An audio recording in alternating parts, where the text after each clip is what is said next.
This is Chris Hughes with the Christian Perspective Podcast with Chris Hughes, where we encourage our listeners to engage the culture with Jesus Christ. Your Chosen Truth Network podcast is starting in just a few seconds, so enjoy it, share it, but most of all, thank you for listening to the Truth Podcast Network.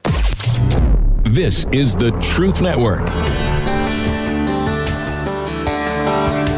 Coming to you from an entrenched barricade deep in the heart of central North Carolina. Masculine Journey After Hours. A time to go deeper and be more transparent on the topic covered on this week's broadcast. So sit back and join us on this adventure. The Masculine Journey After Hours starts here now. Welcome to Masculine Journey After Hours. And if you missed a regular show, man, you missed a great show. Well, I don't know. I thought it was good. Robbie, did you think it was pretty good? Yeah. It's absolutely great. We andied up to the mics and everything. Antied, whatever. Auntie-Andy, maybe that's what I'll call him. And speaking of Auntie-Andy, he's not here. He's going to have to andy up next time. Yeah, and it was kind of just a cryptic, I'm busy, can't make it. I mean, there wasn't really any explanation. It was like, I think it's, I want to grab some Bojangles and just sit at home and watch TV. And Andy, that's directed right at you, my friend. Anyway, we've been talking about fatherhood, right? And the opportunities, the responsibilities, I think I had that backwards, the responsibilities, the opportunities, and the dangers of fatherhood.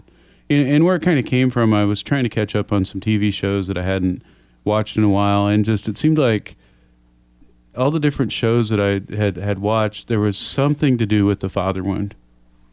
It just, I don't know, it happened to be that week, that I'd missed or whatever it was. But then I just started thinking about all the movies, and I just watched a movie over the weekend that was all about the father wound called Kodachrome on Netflix. It's got some pretty harsh language and deals with some pretty difficult topics, but the whole show's about the father wound. Really? Yeah, it's actually... yeah. Rodney took Robbie's mic, and so he just responded that there was nothing there to make a sound. So we're professionals. Robbie, if you make a sound in the woods, nobody's going to hear it, apparently. We've proven that fact. I was just thinking, Sam, it's like you just got to stop watching TV. Oh, I like TV. I don't watch it all the time, but there's times I like to relax and kind of chill out and watch it. I know, but just when you're talking about, well, I got all this father wound stuff coming out. It's like wounding. It's like danger, Will Robinson. It is. But, I think that's, if we were honest and had the opportunity to share openly about our life and had the context to share openly about our life, I think that would be most people's stories. There's a father wound in there somewhere and a mother wound and some other wounds, along the way. But, yep. You can't escape this life without getting it at some point, right?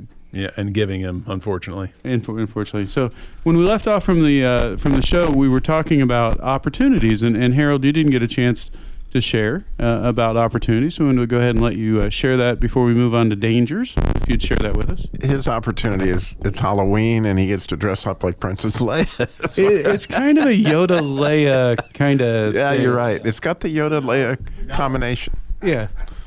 YOLO. YOLO. I like that. The thought that has occurred to me here in the last few minutes of all this stuff going on, we're like the Seven Stooges tonight.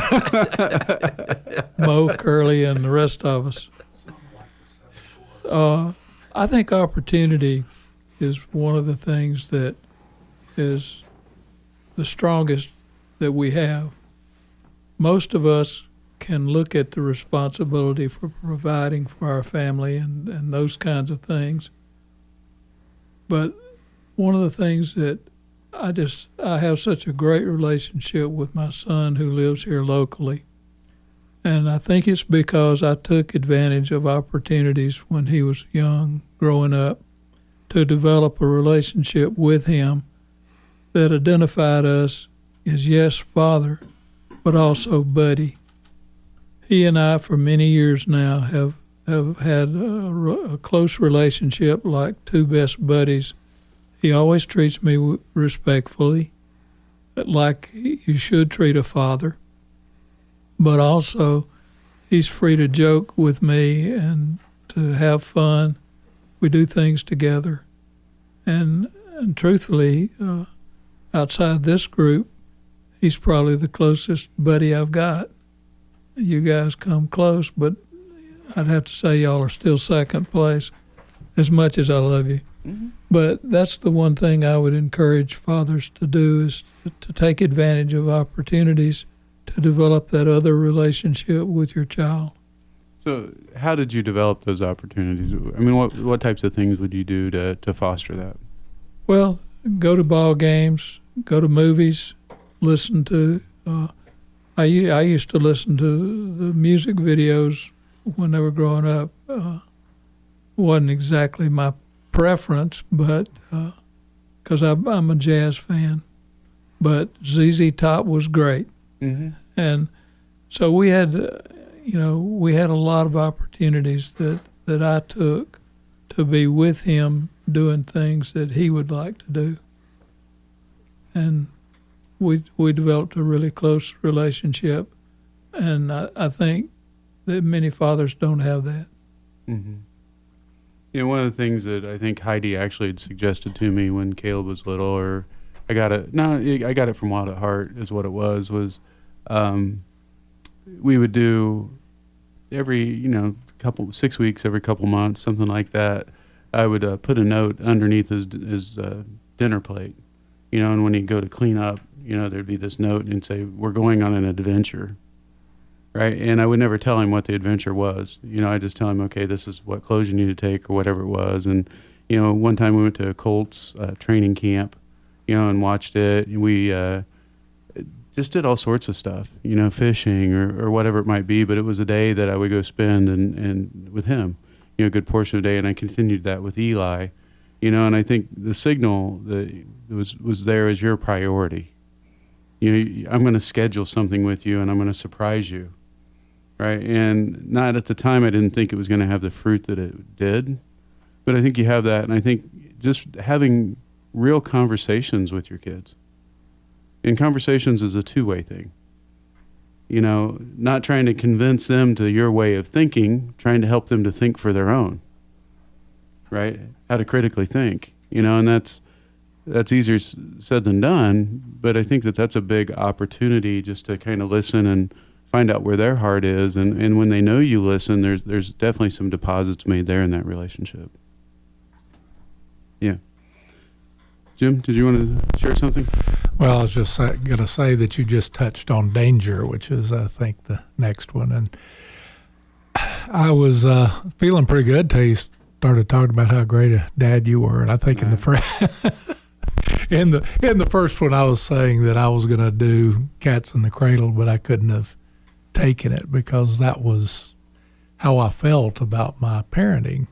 And then I got to thinking in the break here, well, I did scouts with my boys and I coached their basketball team and I was trying to pat myself on the back until I realized that quite often what I was doing right, both the responsibilities and the opportunities were coming out of my own selfishness. So I did not feel like I was a good father. And one of the things that I felt was my responsibility that fit in well with being selfish as I was preparing my children to be on their own. Because I didn't want them in the house after they were 18. And I was successful with that responsibility, but it came at a price of having them not out of my life, but there have been long stretches, especially with my boys, of not talking. I had the opportunity to have a great conversation with one a couple of weeks ago when we went down to visit him, and actually got to talk to my other son, who's too busy, Dad, can I borrow the car key? I mean, it really was hitting home, some of the lines in the song. But when we did the father wound, and I'll shut up after this one because I probably won't be able to talk too much longer. One of the things I did out of that is I went to my boys and apologized for the wounds I know I gave them. And neither of them said they weren't wounded, but they both said that we knew you loved us. and we're doing out of that. So that would be the success. But if you want to see your kids later, you might not want to push them out the door as fast as you can. Yeah. No, that's tough, Jim. Thank you for sharing. We are going to move more into the danger part. And this particular clip is from a TV show called Ted Lasso. And in this, it's about a soccer coach or a football coach that's coaching soccer over in England. We used a clip last week, I think, from it.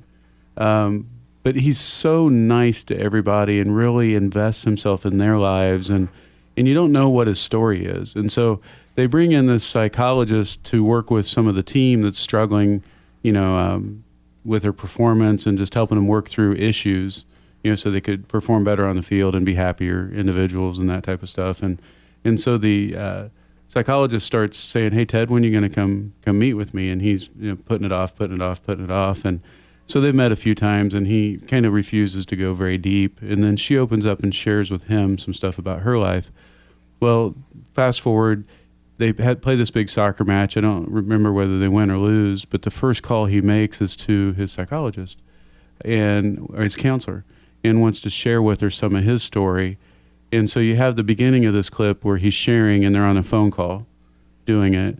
And then we come back, you hear some music playing, and that's when they're in the session, and she's kind of helping work through it by asking him the question, what was it that you really loved about your dad? Right? And it helps him move towards some healing in it. But I want you to hear the power of a grown man in something that happened at 16 years old when his father committed suicide that he carries with him every day. My father killed himself when I was 16. That happened to me and to my mom. I'm so sorry, Ted. And look, I don't know if that's where maybe some of my issues stem from. But No, it definitely is. right, no, that makes sense. Do you want to talk about it now? No, not right now. I need to get back inside of the team. I just wanted you to know. He was a good dad. And I don't think he knew that.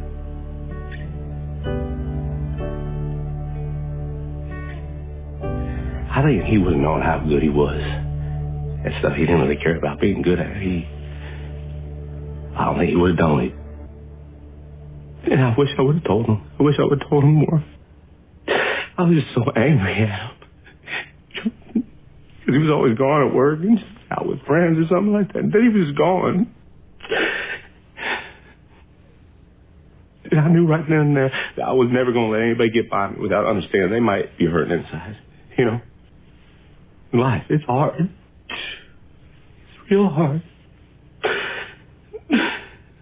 Thank you, Ted. I don't know if this is illegal or something, but can I have a hug? Sure.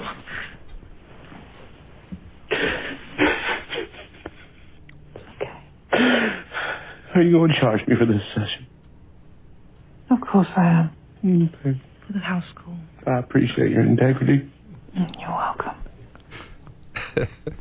That's probably why I like the show so much. It's got some serious topics, but there's always humor, right behind it. But definitely you have this man who's made a vow that he's always going to let people know where they stand, and he's always going to love people well. And that's really affected a lot of lives, but it's not led him to healing. Right? And that's a problem with a vow. They're not necessarily always negative. They're not necessarily always something that's evil or, I'm never going to trust anyone again, and so you get in your shell. Sometimes they can be really good things, but they don't lead to healing.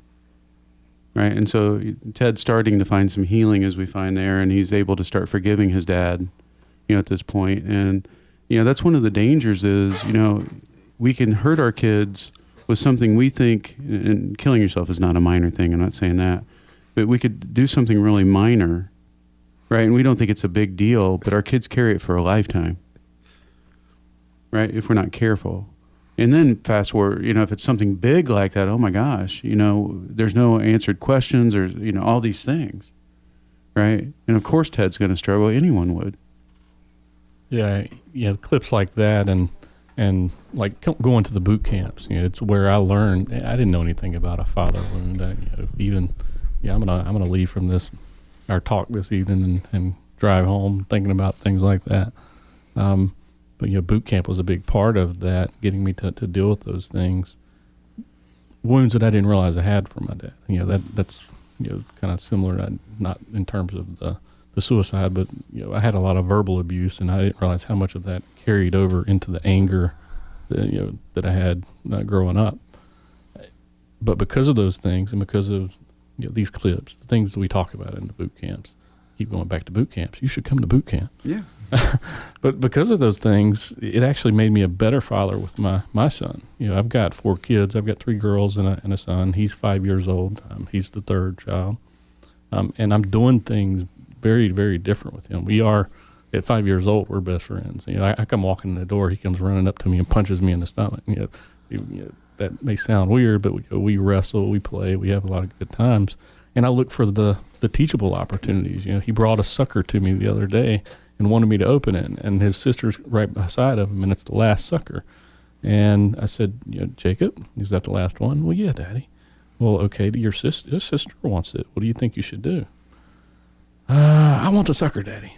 I understand that, but what do you think you should do? Well, it's the last one, and she really wants it, so I'm going to give it to Sissy. And I was like, I'm proud of you, buddy. Give me a little fist bump there. I love you, bud. So using those things as teachable moments.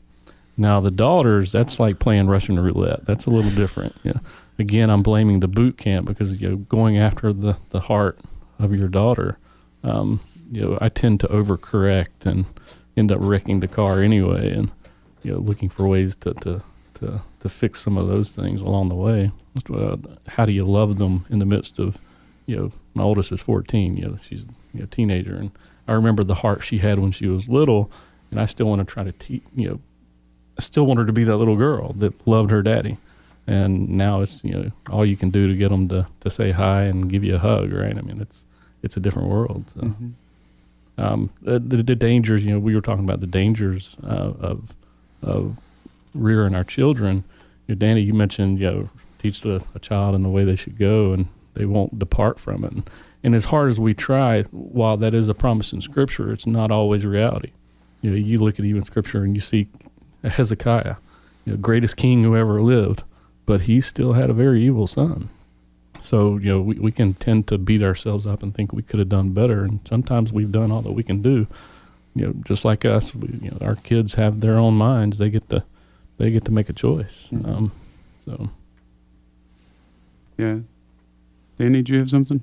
Yeah, kind of a story is kind of recent, but the emotions have been raw in my family. His mom passed. Mm-hmm. I was having a conversation with Dad a while back, and this is kind of a threefold deal. It's kind of cool.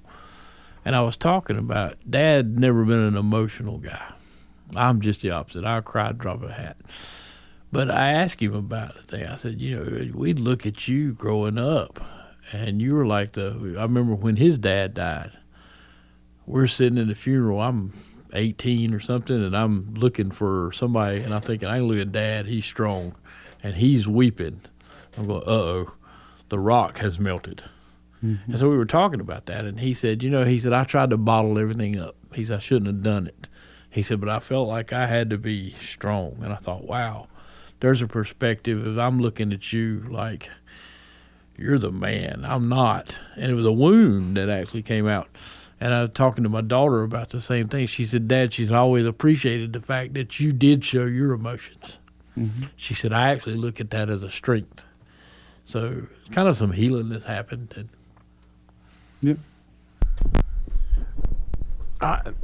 As I sit here and listen, and I was just asking God, what? I got anything to offer here? and I feel like the one thing that has really come through for me is I just keep praying. I love my kids. I love them with my whole heart. And I keep praying, God, show me a crack in the armor somewhere where I can get in as they get older, And I was, that's my constant prayer. And I was listening to the Ransom Heart podcast, or maybe it was a Good Soil podcast, one of those things from Wild at Heart. And Morgan's daughter was like 15 or 16, and he was going to give her a promise ring. But the promise wasn't that she wouldn't be, not promiscuous or whatever, but the promise was that he was going to give her this ring that he promised that he would love her forever. And that's what this promise ring meant from him. And it just broke my heart, because I thought, man, would that have been cool to do for my daughter when she was that age. And God just said, he heard all that. And he said, well, what about now, Robbie? I mean, why can't you give her one now? And I was like, wow, maybe I could, maybe I could. And so I told my wife, and she was like, oh, that would be so cool. And I think it was a couple Christmases ago.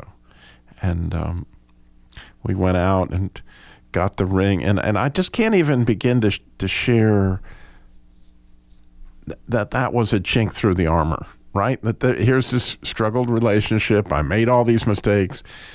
She was strong-willed. I was harsh, all those things. But God continues to give us opportunities if we love and we pray, and we're just looking for that little crack somewhere where we got an opportunity to go in there. And actually, with both my daughters, I've had some of those in spite of. So I hope that you have hope out there listening, that even if you're in the boat where I am, where like, wow, I'd like to figure out a way to get back in. I mean, I think if I really, really continue to love and continue to pray, God's going to give me opportunities as I listen to shows like this, and I try to learn.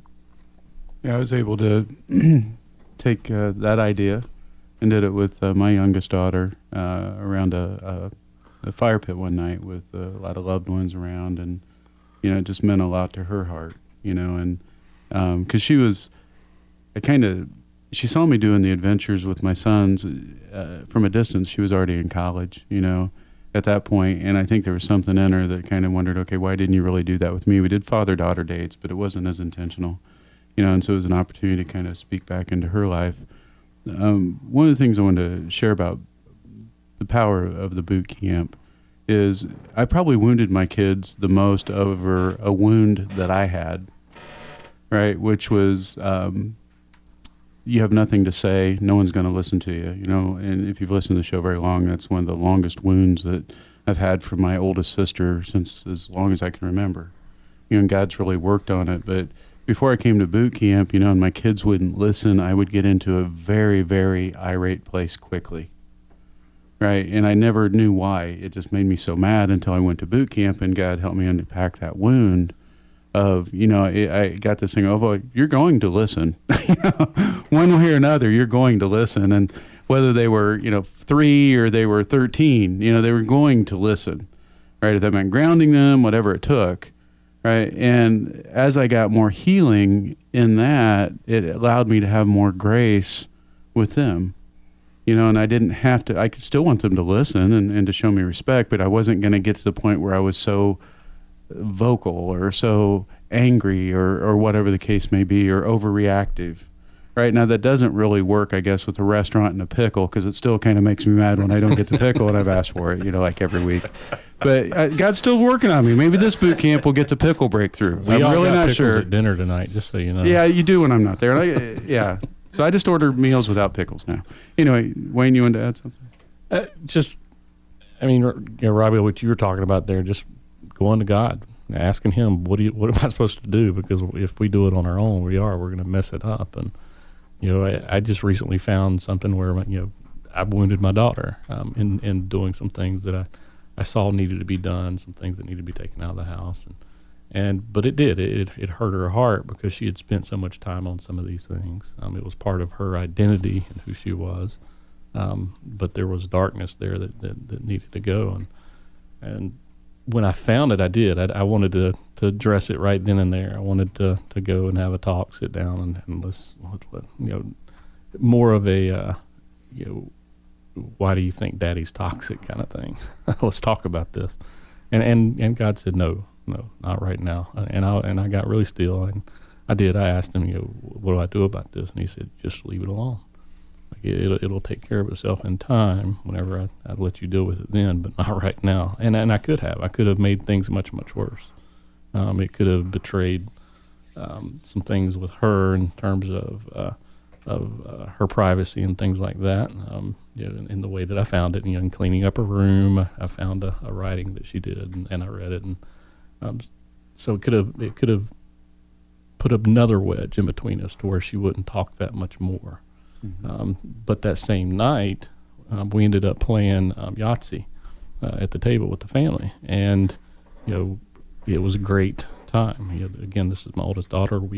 It's hard to get her to talk to me. She's 14 years old, and but at the Yahtzee table, at the game table, everybody's having fun. Everybody, and what my wife and I will do, we'll just start asking them questions while we're playing, and get them to kind of open up about some things. And they don't even realize they're doing it.